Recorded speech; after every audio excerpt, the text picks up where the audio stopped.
Assalamualaikum warahmatullahi wabarakatuh.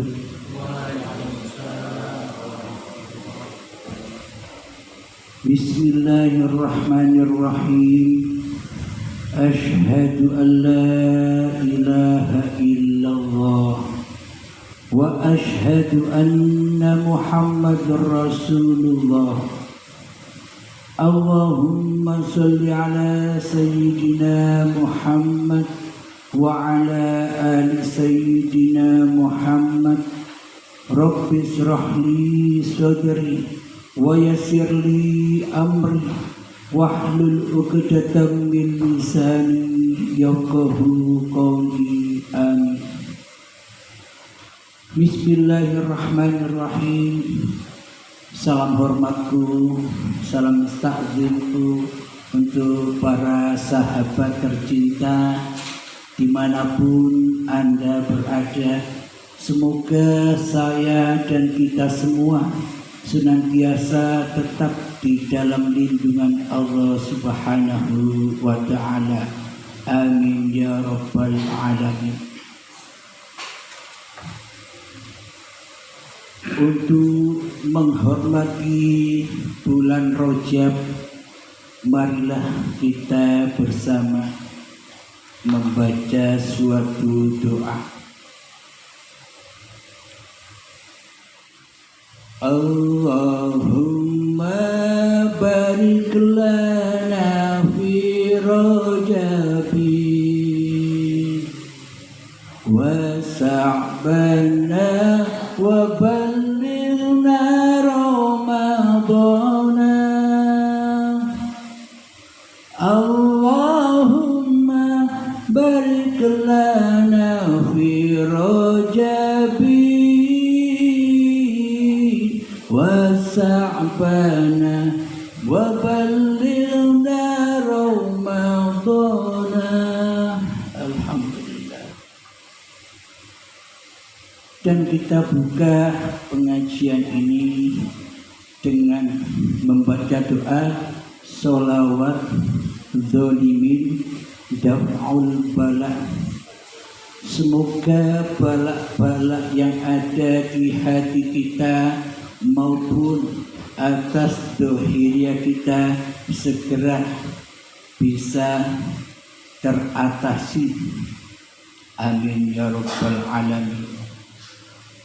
Allahumma sholli ala Sayyidina Muhammad wa azlil zalimin bizalimin.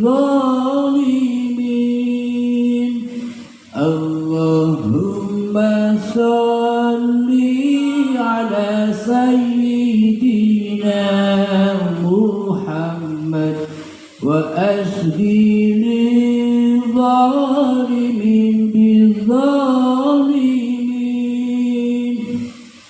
wa akhrijna min bainihim salimin wa ala alihi wa sahbihi ajma'in. Alhamdulillahirabbil alamin. Yang saya janjikan saat ini bercerita tentang keadaan akhir zaman, yang mana akhir zaman itu digambarkan datangnya Dajjal. Dajjal akan menguasai dunia. Jadi mayoritas manusia menunggu-nunggu datangnya Dajjal. Yang kapan datangnya pun kita tidak tahu. Akan tetapi kita tidak usah menunggu Dajjal yang zahir, Dajjal yang ada di dalam hati kita sudah ada. Mengapa nunggu yang tidak ada?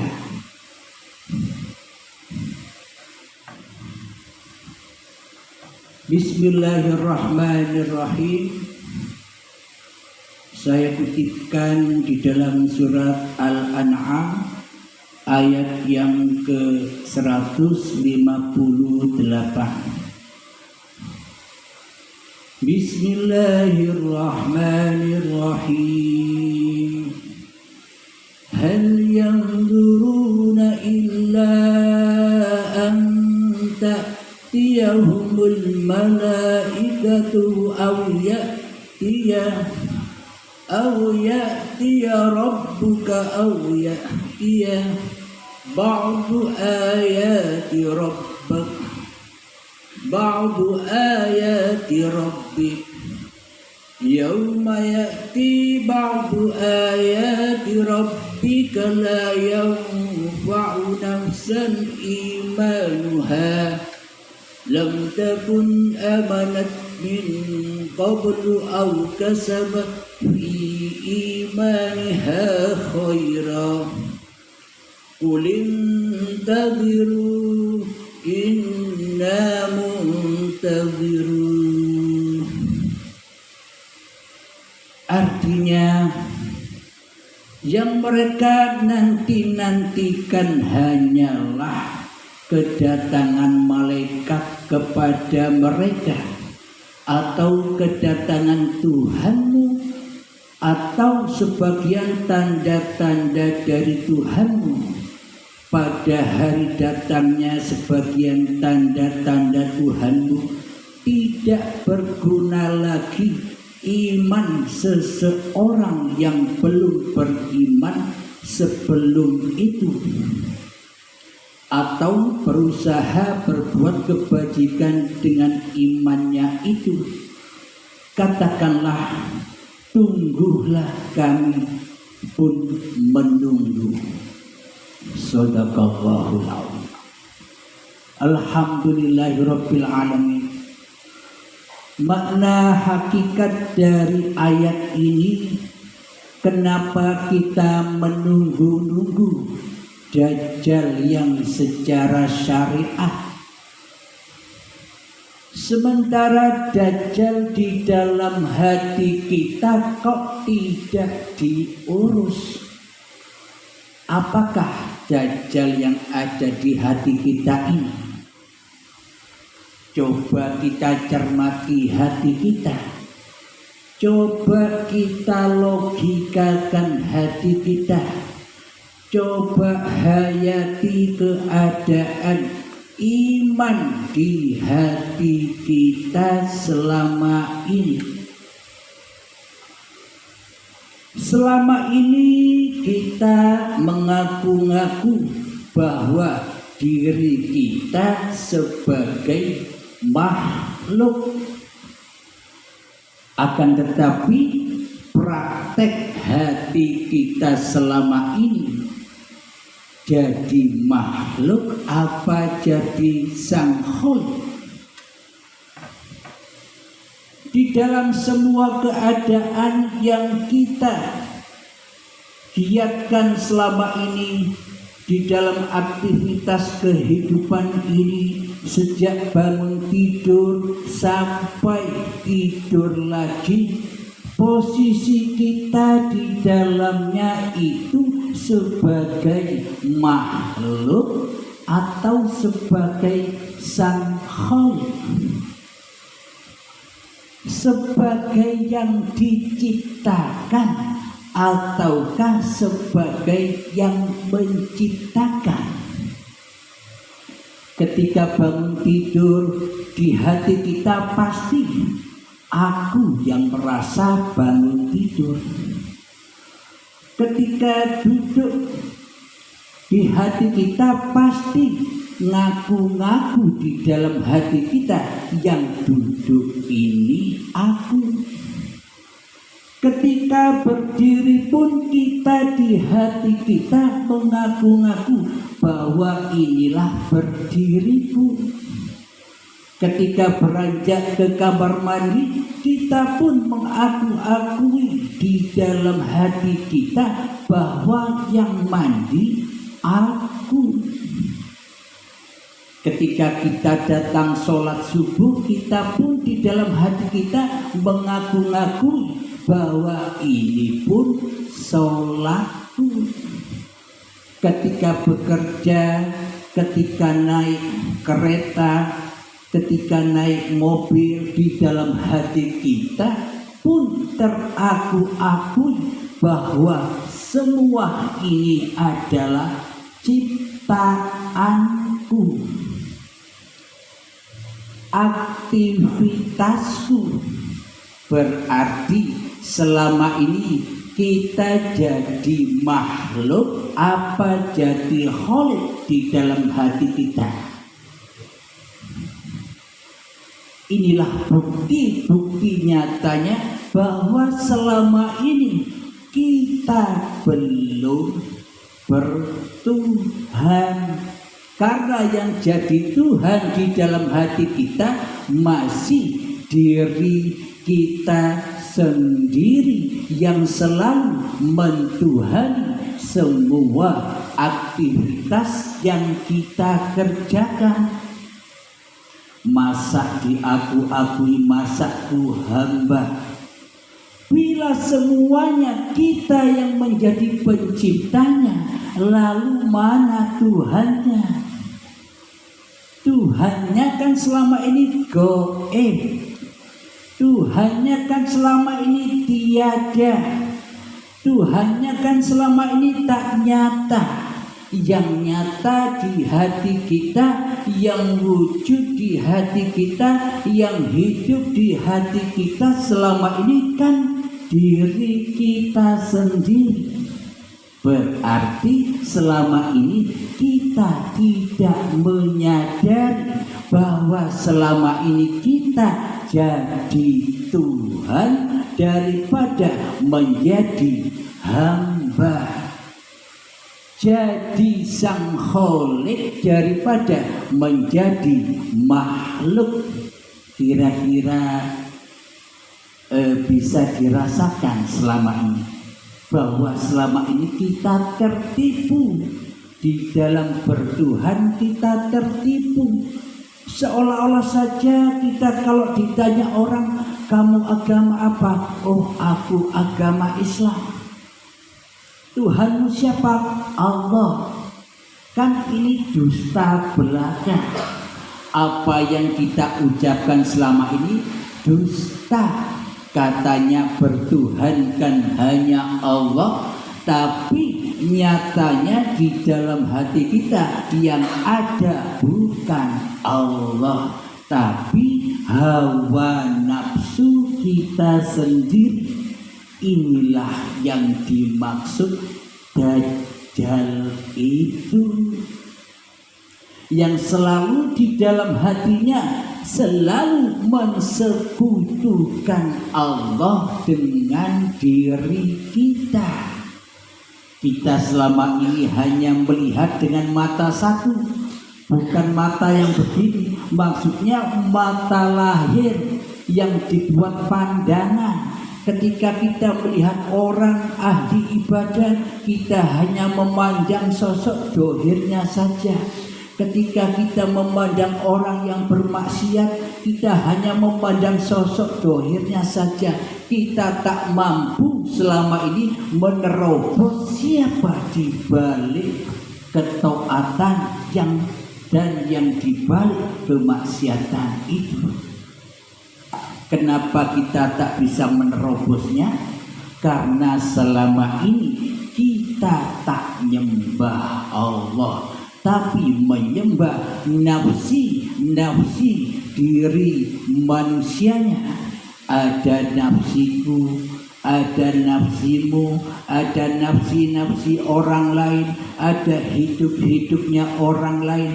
Inilah tanda-tanda bahwa kita selama ini tidak menyembah Allah, akan tetapi menyembah hawa nafsu kita sendiri. Berarti selama ini kan kita masih kufur, belum Islam. Kata siapa selama ini kita beragama Islam? Kan kata manusia, bukan kata Allah. Bila kata Allah, siapa yang bertuhan itu?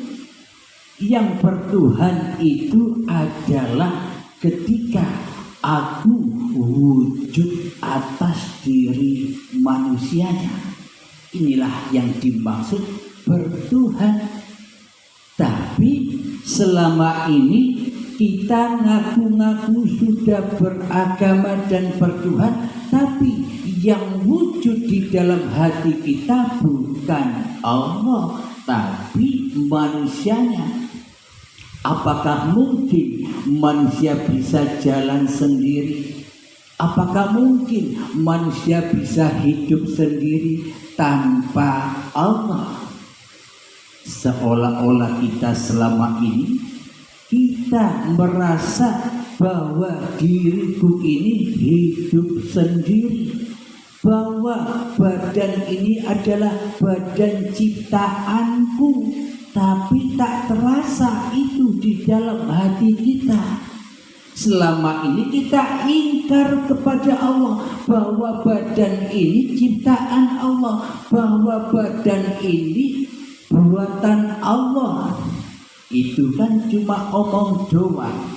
Semuanya yang kita omongkan hanyalah kedustaan saja. Ketika di dalam hati kita yang wujud masih diri manusia kita yang mentuhani hidup dan badan ini, semuanya serba kebohongan dan kedustaan saja.